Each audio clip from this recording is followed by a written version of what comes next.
और भी बहुत सारे लोग खड़े हुए थे। उसने दुकानदार को कई बार बुलाया, लेकिन वहां पर भीड़ इतनी थी कि दुकानदार का ध्यान उसकी तरफ गया ही नहीं। और फिर उस बच्ची को थोड़ा सा गुस्सा आया तो उसने अपनी मिट्टी की गुल्लक ले करके वहीं काउंटर पर जोर से रख दी, जिसके बाद में जो दुकानदार था और जितने भी लोग खड़े थे वो सब उस बच्ची की तरफ देखने लग गए। और फिर उस दुकानदार ने उस बच्ची से पूछा, बेटे आपको क्या चाहिए? तो वो बड़े ही भोलेपन से बोली कि मुझे एक चमत्कार चाहिए। ये सुनकर के दुकानदार को कुछ समझ नहीं आया, ना ही वहां पर जो लोग थे उनको कुछ समझ में आया, और सब उसकी तरफ देखने लग गए। फिर दुकानदार ने बोला, बेटे चमत्कार तो यहां पर नहीं मिलता है। तो बच्ची को लगा कि वो उससे झूठ बोल रहा है, तो बच्ची ने कहा कि मेरी गुल्लक में बहुत पैसे हैं, आप बताओ आपको कितने पैसे चाहिए, लेकिन मैं आज यहां से चमत्कार लेकर के ही जाऊंगी। तो वहीं काउंटर पे एक और आदमी खड़ा था, उसने उस बच्ची से पूछा कि बेटे क्यों चाहिए तुमको चमत्कार? तब उस बच्ची ने अपनी कहानी बताई कि अभी कुछ दिन पहले मेरे भाई के सर में बहुत तेज दर्द हुआ, तो मेरे पापा मम्मी उसको हॉस्पिटल ले गए। उसके बाद कई दिन तक मेरा भाई घर नहीं आया। तो मैंने कई बार अपने पापा से पूछा, लेकिन उन्होंने मुझे कुछ नहीं बताया।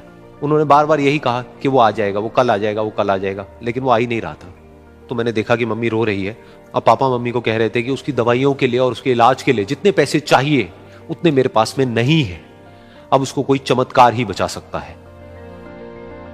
तब मुझे लगा कि अगर मेरे पापा के पास में इतने पैसे नहीं भी हैं तो क्या हुआ, मेरे पास में तो है। तो मैंने जितने भी पैसे जोड़ रखे हैं वो सारे लेकर के मैं इस दवाई की दुकान पर आई। फिर उस आदमी ने उस बच्ची से पूछा, कितने पैसे हैं तुम्हारे पास में? ये सुनते ही उस बच्ची ने अपनी गुल्लक उठाई, जमीन पर फेंकी और तोड़ दी, और पैसे गिनने लग गई।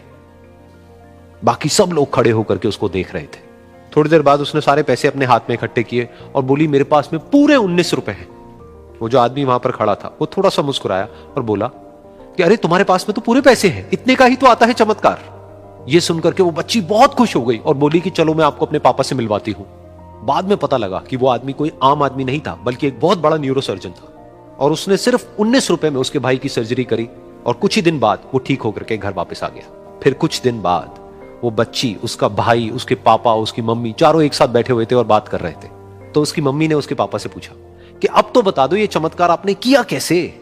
तो उन्होंने अपनी बेटी की तरफ देखा और बोले, ये चमत्कार मैंने नहीं, इसने किया है।